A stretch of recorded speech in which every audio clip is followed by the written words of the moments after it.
वो एक है वो मौलवी, उसकी शादी हो गई है किसी फिल्मी हीरोइन से, वो कश्मीर जना कहा पूरी दुनिया में घुमाए फिर रहा वो।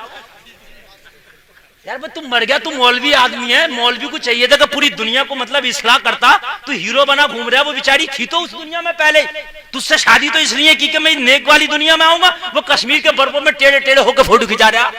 यार जी मामला है यार, बात समझ में नहीं आ रही है भाई। अच्छी बात है शादी हो गई तेरी, तो उसके बाद में तू कम से कम इतना तो करी यार, तू उसे तरबियत दे, कुरान सिखा, हदीस सिखा, अच्छी अच्छी बातें सिखा, पर्दे के बारे में बता, फातिमा तो ज़हरा की जिंदगी बता, रुकैया की जिंदगी बता, अम्मी खदीजा की जिंदगी बता। तू मुफ्ती किस लिए है?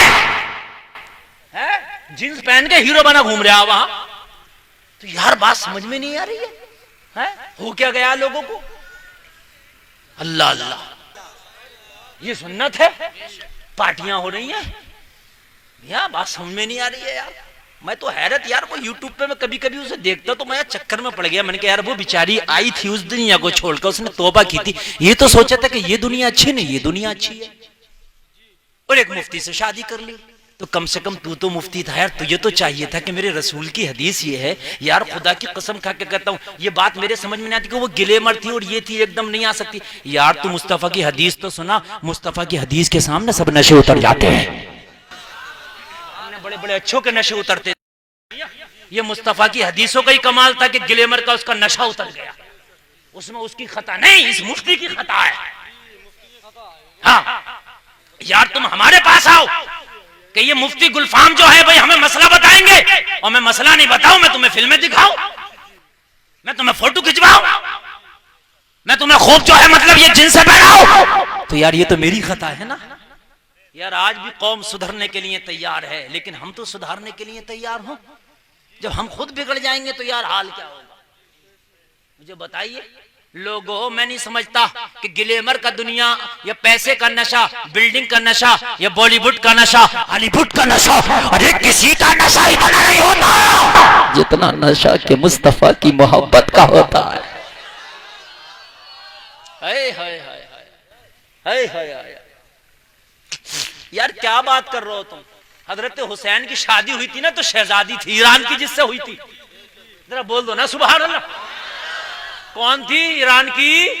जरा जोर से बोलो, नाम है शहरबानो। हजरत हुसैन ने फरमाया शहरबानो तुम तो शहजादी थी, वहां तो तुम्हारा डोला चलता था, पालकी जाती थी, तुम्हारे गुलामों के कांधे होते थे, तुम्हारी पालकी होती थी, मखमली लिबास होते थे, मखमली कालीनें होती थी, तुम्हारे क्या आन बान शान, क्या तुम्हारी ठाट बाट थे। मगर जब से मेरे निकाह में आई कभी तुम्हें फाका मिला है, कभी भूखी भी रही हो, तुम्हें ना वो मैं कपड़े दे पाया, ना जर्क बर्क वाला लिबास दे पाया। शहरबानो शायद मेरे घर में तुम्हें वो अच्छे अच्छे खाने भी ना मिले हो। शहरबानो हो सकता है कि वो ऐश तुम्हें ना मिला हो मदीने में मेरे घर में, जो ऐश तुम्हें वहां मिला हो ईरान की महल में। शहरबानो की आंखों में आंसू आ गए, कहने लगी शहजादे, हाय हाय हाय शहजादे, मेरी असल जिंदगी तो आपसे निकाह करके बनी है। सुभान अल्लाह, शहजादे मेरी असल जिंदगी तो आपसे निकाह करके बनी है।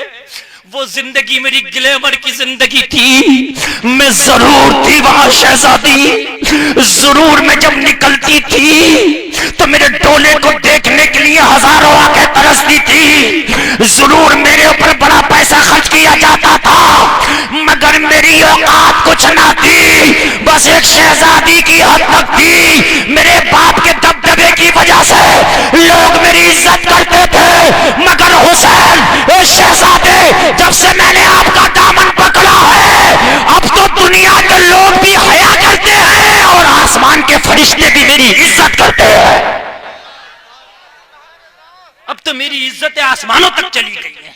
और हदिये कहने लगी हुसैन, जब मैं दुनिया में, जब मैं महल की शहजादी थी, जब मैं निकलती थी, लोग कहते थे निगाहों को झुका लो, शहजादी आ रही है। और अब तो मेरा हाल ये हो गया है कि मैदाने महशर में जब मुझे उठाया जाएगा तो फरिश्ते कहेंगे लोगों, अहले महशर निगाहों को झुका लो, फातिमा की बहू आ रही है। हाय हाय हाय, मुझे तो मैदान महशर में भी इज्जतें दे दी आपने, मैंने आपका दामन क्या पकड़ा कि मेरी इज्जत महशर में भी बढ़ गई। आप तो आसमान के फरिश्ते भी मेरी इज्जत करते हैं, दुनिया वाले इज्जत करते हैं। और हुसैन, मैं जब बाप के घर थी ना, तो जब तक जिंदा थी, जब तक शहजादी रहती, मैंने आपका दामन क्या पकड़ा, कयामत तक के लिए शहजादी बन गई।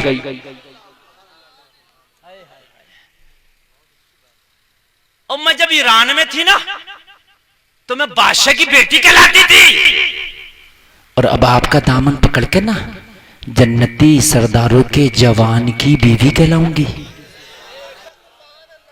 हाय हाय हाय यार, मुस्तफा की तरह सीरत तो पेश करो, शरीयत तो पेश करो, कुरान तो पेश करो, हदीस तो पेश करो, मैं देखूं सारे नशे ना उतर जाएं तो क्या है। मगर यार हमने पेश ना किए। और एक बात और सुन लीजिए, आप कितना भी बिगड़ा हुआ हो, आप उसे दुनिया की दुहाई दीजिए, नहीं मानेगा, लेकिन यार आप ये सोचना अल्लाह के ऊपर छोड़कर आप उसे कुरान और हदीस की सीधी सीधी बात बताइए, बिना लगड़ी चुपड़ी, सीधी सीधी। इंशाअल्लाह ये अल्लाह का काम है, उसके दिल में डालना। आपका काम सिर्फ बताना है, उसके दिल में डालना ये अल्लाह का काम है। आप सिर्फ बता दीजिए, अल्लाह का काम है। समझ रहे भाइयों? तो अब ये बताइए मुझे कि जब अब्बा जी नैनीताल और ऊटी और जने कहां जब घूम रहे होंगे, उनकी अम्मी जी को लेके जब बाद में बच्चा पैदा होगा, तो तुम ये सोच रहे हो कि अब अब्दुल कादिर का गुलाम पैदा हो जाए? नहीं होगा। मियाँ 7 हंडियों का तुमने खाया और 7 होटलों में घूमे हो, जने कहां कर रहे हो, तो ये भी सतरंगा ही होगा। हाँ, अब तुम ताबीज कितने बनवाते फिर, ताबीज काम नहीं करेगा। तरबियत जरूरी है शुरू से। जिस जमीन में खेती होती है ना, उसी के हिसाब से जोता और बोया जाता है। हाँ, मिर्चे लगाओगे ना तो बड़ी जोती खोती जाती है जमीन। जितनी नाजुक खेती होगी ना, जितनी अच्छी कीमती खेती, उतनी जमीन ज्यादा बनाई जाती है। भाइयों बात है क्या नहीं है? ऐसे ही बंजर जमीन में नहीं तो आप बीज डालाओगे। तो लोगों पहले खेती तो बनाओ, पहले खेती तो पैदा करो, फिर देखो तुम्हारे बच्चे कैसे होते हो। खुदा की कसम तावीजों की जरूरत ही नहीं पड़ेगी, तुम्हारे बच्चे खुद कहेंगे अम्मी फजर में हमें उठा दिया करो, हमने फजर की नमाज पढ़ ली है, अम्मी हमें कुरान पढ़ा दिया करो, अगर आप ना पढ़ाओ तो किसी से पढ़वा दिया करो। ये बच्चे तुम्हें गालियां नहीं देंगे, इसी जबान से तुम्हारा अदब करेंगे, तुम्हारे हाथ चूमेंगे, तुम्हारे पैरों को बोसा देते नजर आएंगे। तवज्जो करना, तवज्जो आगे बढ़िए।